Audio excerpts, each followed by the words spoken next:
میرے عزیز اب سنو، وہ سورج جو آسمان دنیا میں سے اپنی روشنی زمین میں چھوڑتا ہے، یہ بھی محتاج ہے بندہ مومن کے سجدے کا۔ میں بڑے چیلنج کے ساتھ کہتا ہوں کہ سورج میں مجال نہیں ہے کہ جب تک بندہ مومن سجدے میں ہو اور وہ نکل آئے، اس سورج میں مجال ہے کہ وہ نکل آئے؟ مسلمان جب تک سجدے میں رہے گا سورج نکل پائے گا؟ بولو، اب گریا نگر کا کہے گا حضور نے تو کہہ دیا ہے تو ہم لوگ اتنا لمبا سجدہ کریں، اتنا لمبا دیکھیں سوریوں کو نکلنے نہیں دیں گے۔ تو بولو شریعت کی نماز ہوگی کہ اس طبیعت کی؟ ارے بھائی اپنے من سے سجدے میں رہو اور فجر کا سمے شیش ہو جائے اور تم سجدے میں رہو، بولو پڑھتے پڑھوے؟ کیونکہ مومن جو ہوتا ہے وہ طبیعت پہ نہیں شریعت پہ ہوتا ہے، جیسا رب نے فرمایا امر بالمعروف اور نہی عن المنکر پہ ہوتا ہے۔ اللہ نے تمہارے اوپر نماز کو فرض قرار دیا ہے نا، اور اس نماز کو جو تم ادا کرتے ہو تو کب؟ وقت میں۔ ان الصلاۃ کانت علی المؤمنین کتابا موقوتا، کہ بے شک نماز کو اللہ تعالیٰ نے وقت مقررہ میں فرضیت کا مقام دیا ہے۔ تو بندہ مومن جب تک سجدے میں رہے گا سورج کی مجال نہیں کہ وہ نکل سکے، ٹھیک ہے؟ ساری دنیا سورج کی محتاج ہے۔ کسی ہندو بھائی سے پوچھو کہ بھائی آپ پوجا کب کرو گے؟ ہماری اذان پہ تو اس کو بہت اعتراض ہے، کہتے آپ پوجا کب کرو گے؟ تو وہ بولتا ہے کہ যখন সূর্য উদয় হবে আমি নমস্কার করব, তারপরে পূজা করব, জল ডালবো। ٹھیک ہے؟ اچھا عیسائی سے پوچھو گھنٹہ کب بجائے گا؟ تو کہا جب سورج نکلے گا تب گھنٹہ بجائے گا۔ یہودی سے پوچھو تم کب پوجا کرو گے اپنی؟ تو کہا ابھی راتری বেলা আছে আমি করব না, সূর্য উদয় হবে তারপরে। جتنے باطل مذہب والے ہیں سب سورج کے نکلنے کے محتاج ہیں۔ ذرا سوچو مسلمان، غور سے سن رہے ہو نا؟ جتنے باطل مذہب والے ہیں سب سورج کے نکلنے کے محتاج ہیں، لیکن اللہ نے مسلمانوں کو سورج کا محتاج نہیں رکھا بلکہ سورج کو مومنین کا محتاج بنا دیا کہ جب تک وہ سجدے میں رہے گا سورج نہیں نکلے گا، لیکن جیسے ہی مسلمان سجدے سے سر اٹھاتا ہے تو وہ سورج مومن کی پیشانی سے روشنی کی بھیک مانگتا ہے۔ وہ سورج بھی نکل رہا ہے تو مومنوں کے سجدوں کے اثر سے نکل رہا ہے۔ اپنے مقام کو سمجھو، اپنی ہستی کو سمجھو ہے مسلمانوں، اپنی تہذیب بدلو، طبیعت پر جینا چھوڑ دو۔ عطائے رسول کانفرنس کر رہے ہو، وہ خواجہ تھے کہ جنہوں نے ایک پل میں 90 لاکھ باطل کو قدموں میں ڈال کر کے مشرف کا اسلام کر دیا تھا، ان کی کانفرنس کر رہے ہو، انہی کی چھتر چھایا میں آئے ہو۔ اے مسلمانوں آپ سب سے کہنا ہے اپنی تہذیب بدلیے، اپنے معاشرے کو بدلیے۔ چاہتے ہو کہ زندگی میں انقلاب آئے اور ذلت اور رسوائی کی زندگی سے بچ سکو تو ایک ہی عمل ہے، شریعت کے کاموں میں حصہ لینے لگو، شریعت کے کاموں میں حصہ لینے لگو، پنجگانہ نمازیں پڑھنے لگو۔ میں نے تمہیں بتایا کہ روٹیشن میں پاور ہے، اللہ نے تمہیں کیا روٹیشن دیا ہے؟ یہی تو روٹیشن ہے، فجر ظہر عصر مغرب عشاء۔ آسمان میں سورج 12 برجوں سے گزرتا ہے اور تمہیں اللہ نے 5 منزل سے گزارا، فجر کی منزل، ظہر کی منزل، عصر کی منزل، مغرب کی منزل، عشاء کی منزل۔ تو جب یہ روٹیشن تمہارا ہونے لگتا ہے، جیسے جیسے تم روٹیٹ ہونے لگتے ہو اللہ تمہیں پاور دے دیتا ہے، اللہ تمہیں شکتی دے دیتا ہے۔ جس عطائے رسول کی تم کانفرنس کر رہے ہو یہ عطائے رسول وہ ہیں کہ جو نماز چھوڑ کر نہیں آئے تھے، مصلی لے کر آئے تھے، پیر کا مصلی لے کے آئے تھے۔ مرشد نے مصلی دیا تھا کہ بیٹا جا رہے ہو نماز کو مدینے میں چھوڑ کے مت جانا، مصلی لے کے جاؤ، جنگل ہو تو پڑھنا، صحرا ہو تو پڑھنا، بارش ہو تو پڑھنا، آگ کی بارش ہو تو بھی پڑھنا، چھوڑنا نہیں۔ تو میرے خواجہ نے آگ کی بارش میں بھی نماز پڑھی ہے۔ سنو، آگ کی بارش میں بھی کہ جب اجمیر کی دھرتی پہ آپ تشریف لائے اور جادوگر آیا مقابلے کے لیے تو آپ نے اپنے مریدوں سے کیا کہا تھا؟ اٹا عمر چھڑی اچھے ڈنڈا اچھے اس کو لو اور ایک گھیرا لگا دو، ٹھیک ہے نا؟ تو میرے خواجہ نے ایک نشان لگوا دیا تھا، گول چکر نشان، اور اسی کے بیچ میں رہ گئے، کہا دیکھو اس کے باہر مت جانا۔ مصلی بچھایا، اللہ اکبر، پیچھے مقتدی کھڑے ہو رہے سارے، اللہ اکبر کہہ کے ہاتھ باندھا، ادھر جادوگر نے آگ کی بشتی کیا۔ اب جو آگن کی بشتی کیا، آس پاس کے جنگل جل گئے، مگر میرے خواجہ کو اس آگ نے جلایا نہیں، بلکہ جو کفر کی آگ اس جادوگر کے سینے میں تھی وہ بھی نکل آئی، اور نور ایمان میرے غریب نواز کے ذریعے اس کے سینے میں پہنچا، اس کے سینے میں پہنچا تو وہ بھی مشرف اسلام ہو گیا۔ خدا کا دکھتے تھے نا کہ اگر آگن کی بھی بشتی ہو تو بھی نماز کو چھوڑنا نہیں، چاہے جتنا مشکل وقت آ جائے، نماز کو چھوڑنا نہیں۔ تو اے گلیا نگر اور آس پاس کے آئے ہوئے مسلمانوں، تم سب سے بھی کہنا ہے اگر بچنا ہے تو ایک ہی ذریعہ ہے، وہ ہے نماز۔ مسجدیں آباد کیجئے، ماں بہن بیٹیاں اپنے گھروں میں مصلی بچھائیں، نماز کی پابندی کریں، گھر کو پاک و صاف رکھیں، اتنا پاک و صاف رکھیں کہ جہاں من چاہے مصلی بچھا کے نماز پڑھیں۔ مسجد کی طرح گھر کو بنا کے رکھو میری بہن بیٹیوں، قرآن کی تلاوت کرو، کلمہ شریف درود شریف کا ورد کرتی رہو۔ گالی گلوج اور لڑائی جھگڑے سے کچھ نہیں ہوتا کہ ساس بہو کے جھگڑے اور نند بھوجائی کے جھگڑے، اس سے کچھ ملنے والا نہیں ہے۔ اگر بھالو بھاشا کے ساتھ رہو گی نا تو کسی کی دعا تمہارے کام آ جائے گی، اور تمہارا یہ میل، تمہاری یہ محبت اللہ کو پسند آئے گی، تو پھر تمہاری روزی میں جو بے برکتی ہو رہی ہے بے برکتی نہیں ہوگی، تم لوگ خوشحال زندگی گزارو گے۔ تو لہٰذا میری بہن بیٹیوں، تم سب سے کہنا ہے کہ اپنے سماج کے جھگڑے کو ختم کیجئے، رشتوں کی قدر کیجئے، بڑا چھوٹے پر شفقت کرے، چھوٹا بڑے کی عزت کرے، ایسی تہذیب بنا لو۔ انشاءاللہ تبارک تعالیٰ ایک گاؤں پورے ہندوستان کے لیے کافی ہو سکتا ہے۔ اگر پورا گاؤں ایک جیسا ہو جائے تو میں بڑے چیلنج کے ساتھ کہتا ہوں کہ ایک گاؤں پورے ہندوستان کے لیے کافی ہو سکتا ہے اگر تم مہذب ہو جاؤ۔ میرے عزیز، میں آپ کو بتاؤں کہ راجستھان میں ایک قصبہ ہے باسنی، وہ باسنی والوں نے طے کر لیا کہ ہم لوگ اپنے گھر میں ٹیلی ویژن نہیں رکھیں گے۔ بمبئی میں یہاں وہاں ہر جگہ کام کرتے ہیں، لیکن اس پورے قصبے کے اندر کسی کے گھر میں آپ کو ٹیلی ویژن نہیں ملے گا، ٹیلی ویژن کی دکان وہاں نہیں ہے، کوئی خریداری نہیں ہے۔ اللہ تعالیٰ نے ان کی روزی میں ایسی برکت دے دی، ایسی برکت دے دی، اب میں کیا بتاؤں کہ اس گاؤں میں کوئی غریب ہے ہی نہیں، زکوٰۃ لینے والا نہیں۔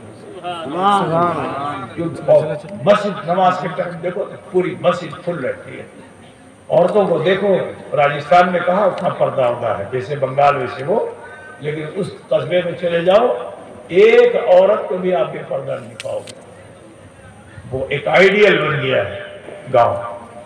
اے مسلمانوں، آپ سب سے بھی کہنا ہے کہ اپنی اپنی تہذیب کو درست کرو۔ آج آپ دیکھو کہ مسلسل کچھ نہ کچھ کہیں نہ کہیں کچھ نہ کچھ ہو رہا ہے، اور مسلمانوں کو لجت کیا جا رہا ہے، ذلیل کیا جا رہا ہے۔ تو لہٰذا ایسے ماحول میں ہم نہیں کہتے کہ تم لڑنے کے لیے کھڑے ہو جاؤ، نہیں، اب ہمیں خود سر جوڑ کر بیٹھنا ہوگا کہ ہمیں کیوں ذلیل کیا جا رہا ہے، ہمیں کیوں لجت کیا جا رہا ہے۔ اس کی ایک وجہ یہ ہے کیونکہ ہمارے سماج میں عملی طور پر بڑی کمیاں ہیں، ہمارا نوجوان خراب ہو رہا ہے، ہمارے بوڑھے ہمارے بچے خراب ہو رہے ہیں، غیر مہذب تہذیب کو اپنا رہے ہیں۔ تو یہ وجہ ہے ذلت کی۔ اگر ہم اسلامی اسپرٹ کو، اسلامی کلچر کو قائم کر لیں گے تو انشاءاللہ ہم ضرور کامیاب ہو جائیں گے۔